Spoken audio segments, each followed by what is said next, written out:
Voice still and small, deep inside all, I hear you call singing, calming my fears, quenching my tears through all the years, singing.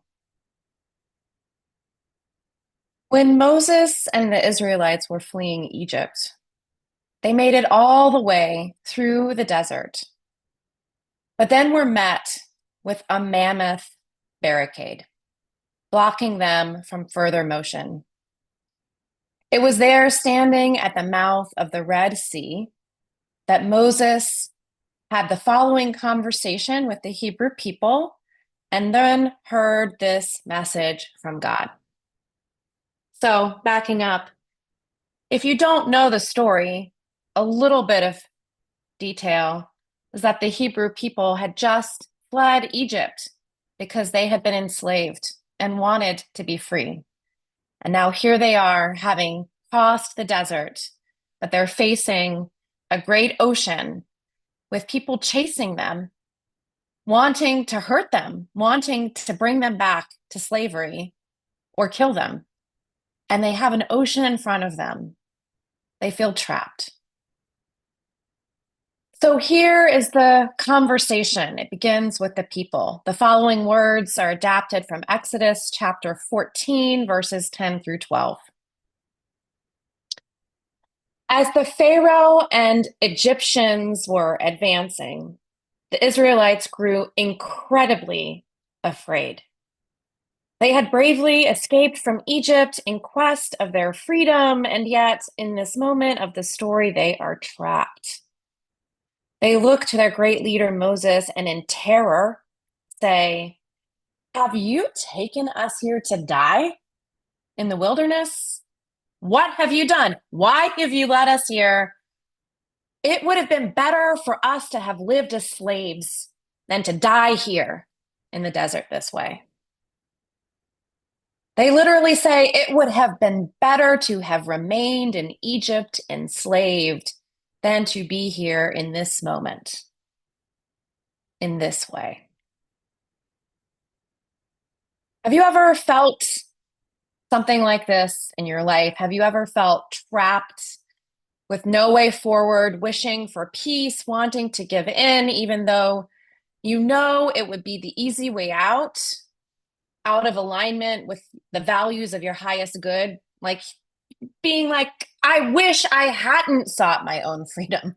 I wish I hadn't done that thing because now life feels insurmountable. It just feels too darn hard. There feels like there's no way out. Have you ever felt trapped like this? I can imagine all the things that it must have been going on in the minds of the Hebrew people at this point in their story, trapped with a mammoth ocean in front of them, a literal wall of water, trapped with the desert void of any ability to sustain life behind them, and encroaching upon them an army of injustice, full of the people who once enslaved them, encroaching upon them and who now want to harm them. I can imagine how this might feel, and it's a terrible moment in the story, really. We, as the readers of the story or the people who hear this story, we hope for these people at the mouth of the sea to be able to rise up and escape, but we don't know how it's going to happen. We, as the hearers, of the onlookers of this story, um, we look, we have been looking this whole time with the people, with the Hebrew people, to the leader, to Moses, to show them the way. And there's this moment of pause, of unknown. If we've been following along in the story, we are believing in God with them, right? We're believing in the spirit of life to guide them. We're cheering them on. And we're also now afraid with them. We also see no way out if we're with them in this moment of the story. This is the moment in the story where the hymns and the prayers and the things that have guided them so far fail to work. When hymns like that have words like the one we just heard, voice still and small, deep inside all, I hear your call, singing. We're like, I heard your call, but here I am. What's up now? Or how are you going to continue to support me? And it feels like it can fall flat sometimes. What good does a small, still voice have or do when we're standing at the mouth of the ocean that feels like it's about to swallow us whole? So, to continue along with this great myth, this great narrative, this biblical story, the tides turn here in the story. The story turns here at this moment. When hope is lost, the ancient text continues in verses 13 through 15. Again, I'm adapting. So Moses speaks back to the people. They're like, hey, you should have left us in Egypt. Like, this is not good. And Moses says, don't be afraid. Stand firm and see the truth. Believe and envision our freedom. Trust in God. Be still and root yourself in this trust.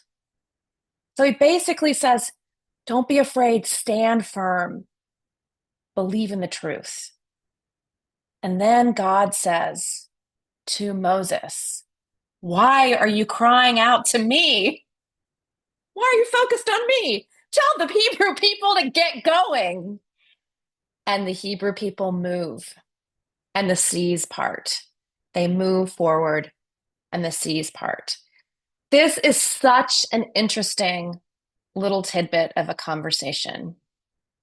What is the Red Sea for us at this moment, is what I'd like to ask, and invite us to apply this little story and a meditation tool that was created from this conversation to our lives. This is the tool of Be Still and Get Going that I'm offering us to explore today. So first, think with me. What is the Red Sea for you at this moment? What is the encroaching army at your back advancing? Where are you stuck or afraid or terrified to move forward? Who are you waiting to come and save you? Or perhaps I should be asking, where are we stuck? Where might we feel afraid or terrified to move forward? And who do we think will be coming to save us if we don't get going and move ourselves? Because this story isn't about an individual, right? It's about a group of people, and we're a group of people. It's about a group of people fleeing from oppression who proudly and bravely chose to travel through the desert together in search of collective liberation, and who, like we humans do, got freaked out when the going got rough. And I hope we can see, can understand how this might be applicable to our story, how this might feel like our story right now or in moments, the story of any people seeking collective liberation at any moment.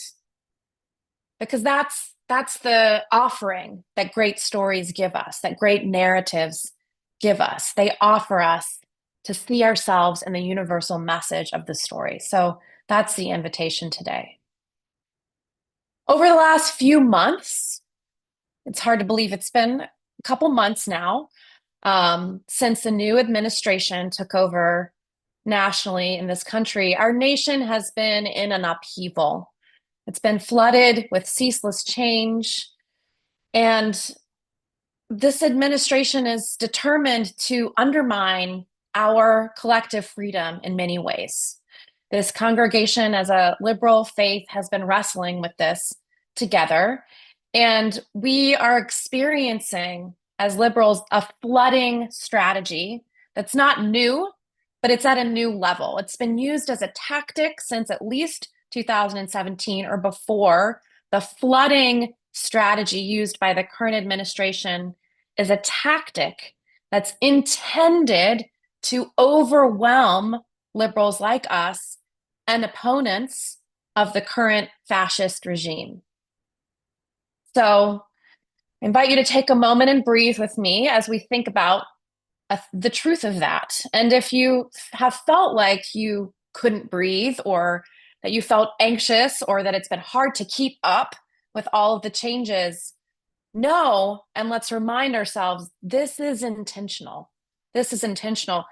And this is the way that they want us to feel, because it makes it harder for us to act. And that's why I'm offering this tool today, the Be Still and Get Going meditation that we'll learn soon, and that we've been focusing this past month with thinking about the NAP ministry, and with Reverend Catherine's sermon last week, and with this one today, to remember mindfulness and gentleness, not as a way to not move, but as the precursor to take care of ourselves so that we can with intention. These are tools that help us manage overwhelm so that we too can be still in the chaos, the way that the Israelites, the Hebrew people, were in that story, that we can be still and then collectively take a breath, connect, and remember how to just get going, how to move forward together into the unknown. So, as I said, ancient stories, whether they're biblical or other great myths, they often contain wisdom that speaks to the universal. And this is the reason I believe, many believe, that stories keep speaking to us over time. And sometimes, even though they're from so long ago, they actually continue to get stronger as the years go by, as the distance of time happens, that their medicine and the archetypal wisdom in them grows. And it's not necessarily because we believe that the Red Sea actually parted, which is what happens next in the story. In the story, the Hebrew people move forward and the ocean parts in front of them, and they are able to move forward. The story doesn't have to have medicine if we believe that it's true. The story has medicine from a wisdom sense, from the archetypal meaning. The fruit of metaphorical meaning, or the juice of the story, it speaks to the essence of something that we today, in our own humanity, can still need to hear, or can still serve us. We still need encouragement as humans living today. We still face seemingly insurmountable tasks and moments that we're not sure of in our own lives. Unitarian Universalism, our faith tradition, is a liberal faith tradition rooted in values that direct us to protect the most vulnerable and affirm the inherent dignity and worthiness of all beings. And as such, right now, we are facing our own obstacles, because the current affront to diversity, equity, and inclusion, just for example, among many other affronts, is an affront to the very core and essence of our religion. It is against our religious beliefs. We are a people who protect and serve the most vulnerable. We do not tolerate hate. We are a people of love and affirmation of the beautiful, and some believe, the theists among us, God-given diversity. So I'm not really sure if we as a people, or in this moment in our culture, have actually reached the mouth of the Red Sea yet, right? Or what that would be. Or if we're justified in comparing ourselves to a group of people historically fleeing from slavery. Some of us in this room, or gathered here today, are quite privileged, right? But I do believe that the current stakes are incredibly high, and I believe that there is a wisdom in this biblical story that can be applied to any of life's hard moments, whether they be big or small, that we can take this wisdom and apply it to many moments in life. And so let's move towards, and I'll offer the meditation that I love, that's based on this story, that has helped me get through hard times, that has helped me personally through anxiety, and overwhelm. The title of the service and the sermon is actually from a meditation practice that was created by Rabbi Alan Lew, and it's called Be Still and Get Going from his book by the same name. This meditation is a weaving of Zen Buddhism and Judaism, which were Rabbi Alan Lew's two spiritual faith identities. And in it, he merges the wisdom of these two traditions by anchoring the teaching within this ancient Hebrew story in the form of meditation. So the reason I took us through the story is because it's what the meditation is based on. But honestly, it really doesn't matter. The meditation stands on its own, I think you'll see as we practice it together. So the Be Still and Get Going meditation has 5 parts or moments, if you will. And it's based on the 5 Hebrew verbs that are exchanged between the Hebrew people and Moses and God. So it's really mostly what Moses says back to the Hebrew people, and then it's God's reply as well. And it is in this exchange of words that the Hebrew people, it's these words that enable them to move forward despite their fear, despite the obvious obstacle ahead. And their forward motion parts the Red Sea and the path is cleared for their collective future. So I'm going to walk us through the verbs and then we'll do the meditation together so that you'll have that as a little touchstone or practice for yourself if you'd like it for the future. So first the Hebrew, and then we'll do it just together in English. The first Hebrew verb in this Torah portion, which is where this, we call it biblical, but it's not the Old Testament anymore. We know to call it the Hebrew Bible or the Torah, right? The first Hebrew verb in this part of the Hebrew Bible is al tira'u. Don't be afraid. Al tira'u. Then hityatzvu. Collect yourself. Collect yourself together. And then uru. See. See the truth. Then taka rishun. Be still. And those are the 4 verbs that Moses says. Don't be afraid. Collect yourself. See the truth. Be still and know this. From this place of stillness, the 5th verb is what God says. The yisa'u, move. Why are you calling out to me, people?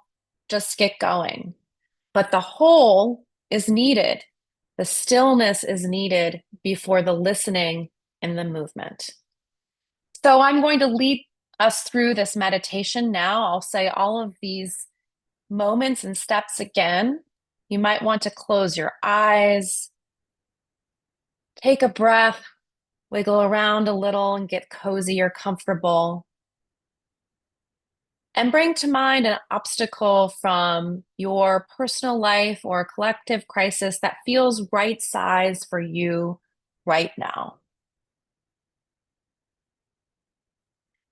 And then listen to the 5 moments of this meditation, applying it to whatever feels hard in your life right now. Taking a breath. 1, don't panic. Don't be afraid. It's okay. Don't panic. 2, collect yourself. Gather all of your scattered thoughts and feelings into your center. Feel the different thoughts, the swirling of emotions, and draw it in close, into your spine. Feel everything coming in together and collect yourself. And 3, see things as they truly are. Just look.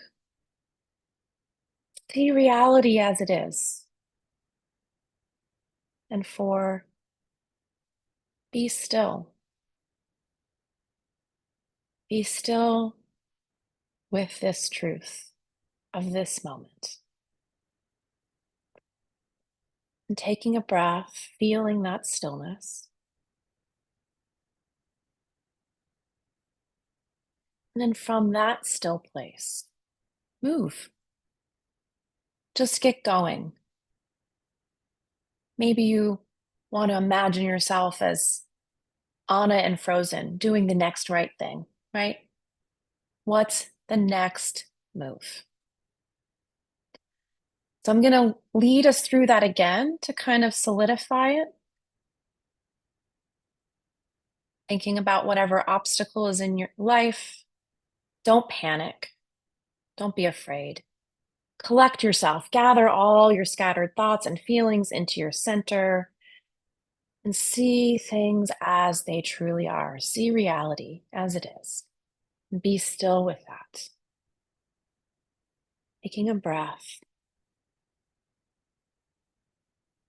guided by your inner truth, by that which you trust. From this place of stillness, move. Get going with the next movement forward. So if you're ready and you want to open your eyes, that moment of meditation is done. And I hope that this be still and get going meditation might serve you or us in the future. I'd like to end with this concept, this idea that stillness is both an action and a result of that action. And what I mean is this: there is sitting still and there is being still. We can do the sitting in order to then feel the sitting. And when we reach that bottom point of stillness that comes from this, from that place, we will naturally move. We can't predict where, but when we reach that place inside of us where our intuition or our connection is with that which is holy, it will move us. So in the coming days, friends, my prayer is that you may find moments of stillness, that you may pull all of your worried thoughts into the center and collect yourself in order to see or realize things as they truly are. And from that still point, from that dropping into the center of that sacred well, may we collectively hear the voice of spirit saying, now move, get going. So I invite you, if you will, to assume a position of reverence for just a small prayer to conclude the sermon. Spirit of life, thank you for the power of stillness. Thank you for the power of movement. And thank you for the spirit-led movement that comes from deeply pausing, connecting with ourselves, and connecting with you. Amen.